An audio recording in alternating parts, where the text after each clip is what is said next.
12 अगस्त के दिन 1997 में जिस तरह की घटना हुई, बलात्कार हुआ, हत्या हुई, तो उसमें आप लोग न्याय के लिए लड़े और न्याय आपने लिया, लेकिन आपके साथ उल्टा लड़ने वालों के साथ भी अन्याय हुआ और उस अन्याय के खिलाफ भी अलग से आपको लड़ना पड़ा और अपने साथियों को छुड़ाना पड़ा। और ये मैं जानती हूँ, ये बड़ी मुश्किल से होता है। ऐसी लड़ाइयाँ हमने भी कोशिश की है और आमतौर पे अन्यायपूर्ण तरीके से जिसको सजा हो गई, बड़ी मुश्किल हुआ है उनको छुड़ाने में।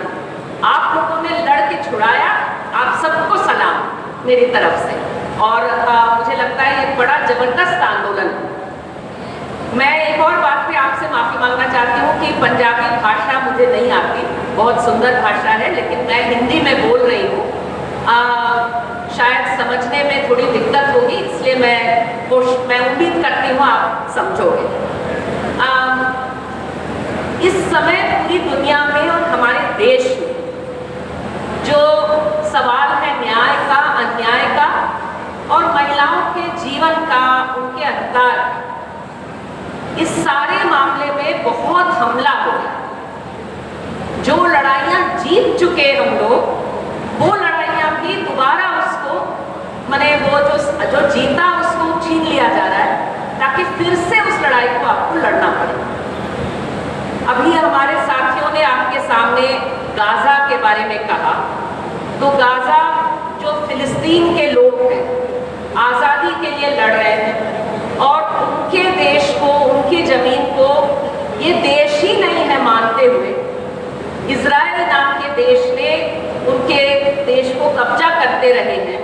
और आज गाजा में बच्चों को, लोगों को खूब मार रहे हैं जानबूझकर, सिर्फ इसलिए नहीं कि बमबारी में मारा, बल्कि ये कि कितना अन्न, कितना दाना अंदर जाएगा। मैं अगर जाऊं वहाँ पे, मैं अगर यूनाइटेड नेशंस की वर्कर हूँ और मैं अनाज लेके जा रही हूँ, तो आप 7 किलो अनाज आपको गिन गिन के ले जाना होगा, उससे एक दाना भी ज़्यादा नहीं ले जाने देंगे। इस तरह का वो ये कर रहे हैं और वो कह रहे हैं कि एक बारी में मारने के बजाय हम खूब से धीरे धीरे धीरे करके, कमज़ोर करके मारना चाहते हैं और उस तरह से पूरे फिलिस्तीन देश को कब्जा करके वो अपना देश बना लेना चाहते हैं। और इसमें महिलाओं पर जिस तरह का हमला, जिस तरह की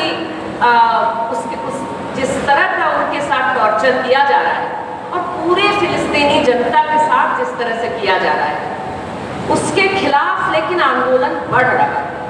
जहां पर जिन देशों में उनका जो सरकार है वो साथ देती है इजराइल का, लेकिन वहां भी पब्लिक का मूड बदला है, पब्लिक भी विरोध में ज़्यादा संख्या में उतर रहे हैं। इजराइल जो है वो यहूदी लोगों के नाम पर बना हुआ देश है, वो लोग भी सड़क पर उतर रहे हैं कहते हुए कि हमारे नाम पर ये अन्याय मत करो, बंद करो इसको, न्याय के लिए हम लड़ेंगे। उसी तरह से दुनिया में एक और जगह बहुत बड़ी लड़ाई चल रही है, जहां रूस ने, जो बहुत बड़ा देश है, उसने अपने जो बगल में छोटा देश है यूक्रेन, उस पर हमला किया। आप लोग शायद जानते होंगे, यूक्रेन देश को यहाँ से बहुत सारे बच्चे जाते हैं वहाँ पढ़ाई करने के लिए।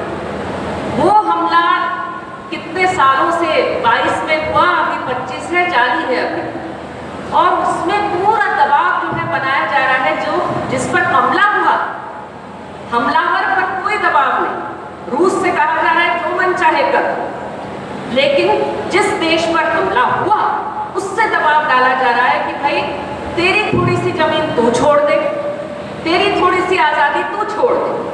और सचमुच में वो छोटा देश, उसमें उनके लोगों के साथ में, उनकी महिलाओं के साथ में जबरदस्त बर्बर टॉर्चर किया जा रहा है। रूस की सेना कर रही है, रूस का सरकार कर रही है और रूस के भीतर कोई आज़ादी नहीं। लेकिन यूक्रेन का गुनाह ही ये है कि वहाँ पर लोकतंत्र है।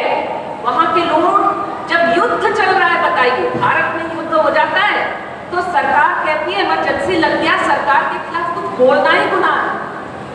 यूक्रेन में भी इतने सालों से युद्ध चल रहा है, उसमें अभी बड़ा आंदोलन करके वहाँ की सरकार ने जो एक गलत कानून पास किया था, भ्रष्टाचार वाले कानून को कमजोर करते हुए एक कानून, उस कानून को वापस लेना हुआ वहाँ की सरकार को। ये है वहाँ के लोगों का लोकतंत्र का जो स्पिरिट है वो है, और उस लोकतंत्र को बचाने के लिए वो लड़ रहे हैं। वो कह रहे हैं कि भाई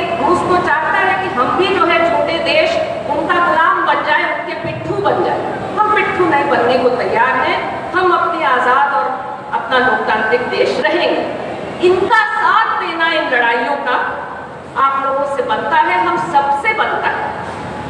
लेकिन हमारे देश में भी इसी तरह की बातें चल रही है। आप जानते हैं केंद्र सरकार, मोदी की सरकार है, वो जिस तरह से हमला कर रही है हमारे आपके अधिकारों पर, ये हम बहुत अच्छे से देखे हुए हैं, जानते हैं। इसके खिलाफ आप लोगों ने खुद आंदोलन छेड़ा है, किसान आंदोलन में भी आप सब लोग शामिल थे। ये सारी बातें, और हम जानते हैं कि जो अधिकार हम मान के चलते थे, भाई संविधान में सारे नागरिक एक बराबर है, लेकिन अब कहा जा रहा है कि नहीं, नागरिकता मुसलमानों को नहीं देंगे, नागरिकता हम चुन चुन कर देंगे किसी को। तो जिनका देश है वो पहले हिंदुओं का देश है, बाद में किसी और का देश। ये भारत का तो कभी रहा नहीं। तो इसके लिए दोबारा एक समान नागरिकता की लड़ाई लड़ने वाली जो महिलाएं हैं, उनमें से कितनी महिलाएं जेल में हैं आज। गुलफिशा फातिमा जेल में है, एक यंग लड़की, एक स्टूडेंट, जैसे आपकी बच्ची जो यहाँ पर है उसकी तरह, जिसने बच्चों को पढ़ाया वो शाहीन बाग वाले आंदोलनों में और उस आंदोलन का नेतृत्व किया, वो बच्ची अभी 4 साल से जेल में। बताइए, उसको छुड़ाने के लिए आंदोलन करने की जरूरत है। आप लोग यहाँ पर बड़ा आंदोलन चला रहे हैं, गुलफिशा फातिमा के लिए जरूर आवाज उठाएंगे, जरूर आंदोलन करिए। जैसे अपने आपके साथियों को आपने छुड़ाया, वैसे गुलफिशा को जरूर छुड़ा के रखिएगा, वैसे उमर खालिद को और बाकी तमाम जो साथी हैं उनको जरूर छुड़ा के रखिएगा।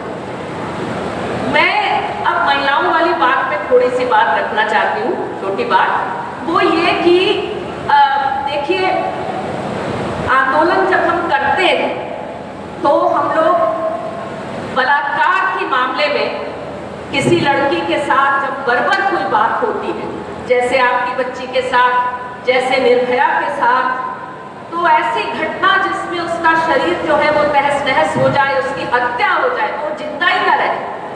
जो जिंदा नहीं है लड़की, उसके लिए जरूर आंदोलन होता है, उसको हम जरूर, उसके साथ जो हुआ इसको अन्याय बोलते हैं। लेकिन अभी मैं एक बात कहना चाहती हूँ जिसपे इतनी आसानी से सारे लोगों को शायद अच्छा न लगे, कि जब कोई लड़की जिंदा होती है और कहती है मेरे साथ गलत हुआ, फलाने ने मेरे साथ कुछ किया, तुम्हारे बेटे ने किया, तुम्हारे भाई ने किया, मेरे भाई ने किया, हमारे घर में किसी ने किया, हमारे टीचर ने किया, तब तुरंत दूसरी बात हो जाती है कि नहीं, ये लड़की अगर जिंदा है, बोल रही है, जरूर उसमें कोई उसी का दोष हो। उसने क्या गलत किया? क्या कुछ गलत पहना? क्या गलत जगह पे खड़ी थी? क्या कुछ गलत बोली? उसके चाल चलन में इतनी ज्यादा वो उसको घूमने बोलने की क्या जरूरत थी? उसके कितने दोस्त थे, कितने बॉयफ्रेंड थे, कितने दोस्तों में कितने लोग थे जिसका उससे दोस्ती से ज्यादा रिश्ता था? माँ बाप ने उसको इतना खुला छूट क्यों दे दिया? घर से बाहर जाकर के क्यों पढ़ी? इस लिस्ट का कोई, माने ये लिस्ट, ये सिलसिला इतना लंबा है, आप सब लोग जानते हैं। सच सच पूछिए कि यहाँ बैठी हुई शायद हर महिला के साथ में कभी न कभी ये सारे सवाल पूछे गए होंगे। मेरे अनुभव में मैंने जब जब देखा है, किसी भी महिला से पूछ लीजिए कि कभी आपके साथ जब कुछ हुआ हो और आपने हल्का सा कुछ बोलने की कोशिश हुआ हो, किया हो, क्या बोला गया है आपसे? तुम चुप हो जाओ। यहाँ मैं देख रही हूँ कि यंग लड़कियाँ जो हैं, जो कि हमारे बच्चे की उम्र की जो लड़कियाँ हैं, स्कूल में जाती हैं, कॉलेज में जाती हैं, उनकी संख्या यहाँ थोड़ा कम है। मैं जानती हूँ कि एग्जाम वगैरह होंगे और ये तमाम चीज़ें, क्लासेस होंगी, लेकिन मेरी इच्छा है कि मैं जब दोबारा आऊँ यहाँ पर, तो उतनी ही जितने पुरुष हैं, जितनी महिलाएं हैं, उतनी ही यंग लड़कियों का, जो बिल्कुल अभी स्कूल या कॉलेज में है, उनकी संख्या दोनों की संख्या से ज्यादा, क्योंकि कल का जो देश है, कल का जो आंदोलन है, वो तो उनके कदमों पर है। उनकी बात को सुनना, उससे सीखना भी जरूरी है। और उन बच्चों से मैं बात करती हूँ, छात्रों से जब बात करती हूँ जो कॉलेज स्कूल में है, तो वो दूसरी चीजें बताते हैं। वो कहते हैं कि जब हमारे साथ में कुछ गलत होता है, कोई आदमी, कोई लड़का कुछ गलत करता है, और जब वो व्यक्ति जान पहचान का मेरे क्लास में पढ़ता है, मेरा टीचर है या कुछ है, तो मुझे कुछ भी बोलने में मुझे डर नहीं है, मैं बोलने को तैयार हूँ। लोग मानते हैं लड़कियां डरती हैं बोलने से, डरती नहीं है। वो उस लड़के से नहीं डरती, बोलने से नहीं डरती, किस चीज से डरती? वो डरती है अपने माँ बाप से, अपने समाज से, अपने गांव से वो डरती है। उसको लगता है कि यही लोग बोलेंगे कि तू जो है दिल्ली गई पढ़ने या बॉम्बे गई पढ़ने, पढ़ाई खत्म कर ले, वापस ले आते। उसको लगता है कि माँ बाप ही डांटेंगे कि भाई तुमसे कुछ गलती हुई, तुम्हारी आज़ादी तुरंत छिन जाएगी। तो बड़ी मुश्किल से थोड़ी थोड़ी बिन बिन की जो आज़ादी है लड़कियों की, वो खोना नहीं चाहती, इस वजह से चुप रहती। और इस वजह से उनके साथ बलात्कार और सारे किस्म की जो यौन शोषण है वो ज़्यादा होता है। क्यों? आपको लगता है, हम लोगों को अक्सर लगता है कि हमारी बेटी को हम जितना रूल रेगुलेशन में रखें, ये कर सकते हो, वो कर सकते हो, स्कूल जा रहे हो कितने बजे आओगी, कॉलेज जा रहे हो कितने बजे आओगी, दूसरों कौन से दोस्त हैं, ये मत करना, वो मत करना। लड़कों से हम नहीं बोलते, लड़कियों से बोलते हैं। और हमको लगता है इससे वो हम उनको सुरक्षित रखेंगे, इससे वो सेफ रहेंगे, इससे उनके साथ कुछ गलत नहीं होगा। लेकिन उल्टा है, उनके साथ और गलत होता है। क्यों? क्योंकि जहाँ पर सब कुछ खुले में है, जहाँ सूरज है, वहाँ पर तो कुछ गलत करना ज़्यादा मुश्किल। अंधेरे में गलती होती है, अंधेरे में अन्याय होता है, अंधेरे में अन्याय स्ट्रांग हो जाता है, उसको सत्ता मिल जाती है, वो ज़्यादा ताकत मिल जाती है अंधेरे में किसी अन्यायकारी। और इसलिए जब कोई लड़की डरेगी अपने ही माता पिता से, अपने ही भाई से, अपने ही बहन से, अपने ही समाज से कहने में कि मेरे साथ ये जिनको आप जानते हैं ये लड़का वो गलत कर रहा है, तो उस डर से वो ताकत मिलता है गलत करने वाले को। तो हम लोगों को भी अपनी सोच में थोड़ा सा सवाल लाना पड़ेगा, क्योंकि बलात्कारी हमेशा बाहरी नहीं होगा, बलात्कारी हमेशा दूसरी पार्टी का नहीं हो सकता है अकाली का हो सकता है बीजेपी का हो, तब तो आसान हो जाता है। लेकिन जब वो हमारे आंदोलन के अंदर, और ये जरूरी नहीं कि मैं जैसे ही कहते हैं इस बात को, तो मैं जानती हूँ, मैं भी आंदोलनों का हिस्सा रही हूँ, लोग कहते हैं नहीं नहीं ये गलत बात हमारे लोग थोड़ी करते। लेकिन गलती जो समाज में है वो जरूर हम सब में है, सोचने की गलती। और वो सोचने की गलती सबसे बड़ी क्या है कि हम किसी लड़की, किसी महिला का हम आज़ादी कहाँ तक सोचते हैं जायज़ है। किसी से पूछो ये आज़ाद देश में क्या नागरिक को आज़ाद होना चाहिए, आप सब लोग कहेंगे बिल्कुल आज़ादी का नारा मैं अभी लगवा दूँ, आप सब लगाएंगे। लेकिन जैसे ही बात आती है कि किसी लड़की को आज़ाद होना चाहिए कि अपनी मर्जी से वो जाति तोड़ करके प्यार करे, शादी करे, प्यार करे और वो बात न जमे तो न शादी करे, छोड़ दे, शादी करे और बात न जमे तो डिवोर्स कर ले और फ्री रहे, आज़ाद रहे।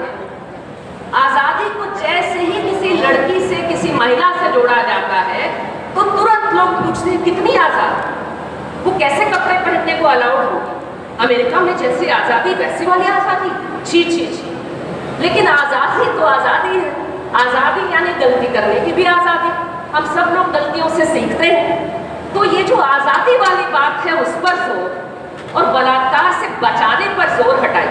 मोदी से लड़ने के लिए भी ये जरूरी है। मोदी कहते हैं बेटी बचाओ, बेटी बचाने के नाम पर वो कहते हैं बेटी को किससे बचाओ, मुसलमानों से बचाओ। बेटी को किससे बचाओ, बाहरी किसी समुदाय से जो प्यार करता है, वो लव जिहादी है, उससे बचाओ। और वो उस तरह से वो क्रिश्चियन लोगों को केरला में समझा ले जाती है कि मुसलमानों से बचाना है आपको बेटी। यहाँ पंजाब में भी मैं सुनी, मेरे दोस्त हैं जो कहते हैं कि हाँ समाज में तो ये बात है कि अगर लड़का लड़की अपनी मर्जी से प्यार करे, मर्जी से शादी करे, मुश्किल होता है। जाति का मामला छुपा छुपा दबा दबा है, और सिर्फ जाति का नहीं, चरित्र का मामला कि ये तो बड़ा गलत चरित्र है। क्यों चरित्र गलत है? तो जैसे ही आप आज़ादी को रिस्पेक्ट करते हो तो आपकी राजनीति भी स्ट्रांग होती है। मोदी से लड़ करके आप कह सकते हैं कि ऐसा है कि बेटी मत बचाओ, बेटी के साथ साथ बेटी की आज़ादी को बचाओ, और आप आज़ादी को दबा रहे हैं। आप कह रहे हैं हिंदुत्व वाले कि लड़कियां कैसे कपड़ा पहनेंगी, नहीं पहनेंगी, कैसे बोलेंगी, नहीं बोलेंगी। 30 साल पहले जब मैं स्टूडेंट थी तो मुझे लेफ्ट मूवमेंट आंदोलन किसी से कोई पता ही नहीं था मुझे, मैं कैसे जुड़ी आंदोलन से, इसलिए क्योंकि उस समय बीजेपी राइज कर रही थी, मैं बॉम्बे में थी और मैं इनको सुनती थी रोज कहते हुए कि लड़कियां ऐसे क्यों कपड़ा पहनती, वैसे क्यों कपड़ा पहनती, ये क्यों बोलती, वो क्यों बोलती, हमारे हिंदू राष्ट्र में महिलाएं ऐसी हो। उसको सुन करके जो मुझे डर लगता था, जो गुस्सा आता कि ये कौन होते हैं, कोई भी कौन होता है हमको बताने वाला कि हम कैसे रहेंगे, उस आजादी की इच्छा से मैं आंदोलन में आई। अगर हम चाहते हैं कि इस समय यंग लड़कियां हमारे आंदोलनों में आए तो हमको उनकी आजादी की इच्छा को रिस्पेक्ट करना होगा, पूरी तरह से करना होगा, और वो नेतृत्व में आए और वो बताएं, ये जरूरी है। मैं जानती हूँ कि आप सब लोग भी इन बातों को जरूर जानते हैं। मैं इसलिए कह रही हूँ, एक बाहरी की तरह नहीं, अंदर की तरह, क्योंकि मैं जानती हूँ कि जिन आंदोलनों में मैं रही, ये सारे सवाल आज भी हैं, पहले भी थे, अंदर इस पर बातचीत करते रहना पड़ता है, और वहां भी मुझे लगता है कि सूरज में खुल करके ये बातचीत बहसे हो ज्यादा अच्छा होता है। शायद मेरे पास और दो मिनट होगा, 2 मिनट और, तो बस मैं यही कह करके अपनी बात को समाप्त करने की ओर ले जाती हूँ कि मुझे लगता है कि इस देश में जो लोकतंत्र की लड़ाई है, जो आजादी की लड़ाई है, हमारे नागरिकता को, हम जानते हैं कि देश जो है वो कोई 10 साल पहले, मोदी से पहले कोई परफेक्ट नहीं था, बहुत अच्छा देश है, वहां सब कुछ बढ़िया था, ऐसा तो नहीं है। आपके पंजाब में मोदी का राज नहीं रहा, लेकिन फिर भी जो है सब परफेक्ट तो नहीं है, सब भला अच्छा तो है नहीं। हम तो ऐसे समाज के लिए लड़ रहे हैं, ऐसे दुनिया के लिए लड़ रहे हैं, सिर्फ देश के लिए नहीं, जिसमें सबको आजादी हो, सबका जो है वो समानता हो, उसके लिए लड़ रहे हैं, तो क्रांति के लिए लड़ रहे हैं। लेकिन क्रांति कैसे लड़ी जाए? क्रांतिकारी ही तो हमारे देश के संविधान को, उसमें अधिकारों को यहाँ लड़ के जीते हैं। दुनिया में भी जो यूनाइटेड नेशंस का ह्यूमन राइट्स चार्टर है, उसके लिए दुनिया भर के जो साम्राज्यवाद विरोधी आंदोलनकारी है, वो लोग लड़ के लिए उन कानून। तो आज उन कानूनों को, उन उसूलों को बचाना, उस लोकतंत्र को बचाने का काम वो हम ही लोग कर सकते हैं। सिर्फ पार्टियों के भरोसे नहीं छोड़ सकते जो चुनाव लड़ने वाली या कोई पार्टी, वो पार्टियां अच्छी है, जरूरी है, ठीक है, लेकिन वो लड़ाई हम में से हर किसी को हमारे घर से लेकर के, समाज से लेकर के सड़कों पर लड़ना होगा। और लड़ना होगा तब जब ये सिर्फ हमारे अपने लोगों के साथ हो रहा है, गलती हो रही है, ऐसे नहीं, किसी के साथ भी गलती हो, कोई कोशिश करे बताने का कि फलाना जो है वो बाहरी, उसके साथ गलती, वो अलग बात। बांग्ला बोलता है, बंगाली बोलता है और मुसलमान है तो बांग्लादेशी हो। अब बांग्लादेशी के साथ हो रहा है, उन्हें तो दिल्ली में उठा करके लोगों को बांग्लादेशी कह करके डाल दे रहे हैं जेलों में, डिटेंशन सेंटर में कह रहे हैं वोट नहीं करने देंगे। इसके खिलाफ आवाज आप लोग, मैं जानती हूँ आप लोग उठाते हैं, लेकिन मुझे लगता है पूरे देश में ये सभी आंदोलनों का, सभी लोगों का मुद्दा होना चाहिए, चाहे वो हिंदू हो, चाहे ईसाई हो, चाहे सिख हो, चाहे कोई हो। हमें कहना चाहिए कि कैसे आपने कह दिया कि हमारे साथ काम करने वाला वो कोई बाहरी है, उसके अधिकार नहीं। अगर वो बांग्लादेश से आया हो तब भी उसके अधिकार है, और वो कहां से आया, वो यहाँ का वोटर है कि नहीं। सबसे पहले आपको मान के चलना पड़ेगा कि वोटर सब है। अगर आपको किसी खास व्यक्ति पर शक हो तो आपको साबित करना होगा कि वो नहीं। आप उससे नहीं कह सकते कि तुम कागज निकालो और साबित करो कि तुम बांग्लादेशी नहीं। आज मुझसे कोई पूछ ले साबित कर दो बांग्लादेशी नहीं, मैं क्या करूं? वही कागज दिखाऊंगी जिस सबके पास है, उनके पास भी है। तो इसीलिए ये चीजें जो हमारे देश में, हमारी दुनिया में हो रही है, अमेरिका में भी ऐसे ही कर रहे हैं लोग, बाहरी बोल करके उठा करके अमेरिका के लोगों को एल साल्वाडोर के जेलों में फेंक दे रहे हैं, दूसरे देश के जेलों में। इसके खिलाफ लड़ाई हम लोग जरूर तेज करेंगे, इसी उम्मीद के साथ, और आप लोगों से बहुत सारा ताकत, बहुत सारी बहुत सारा जो स्पिरिट है वो ले करके मैं जा रही हूँ। बहुत बहुत शुक्रिया। इनकलाब जिंदाबाद।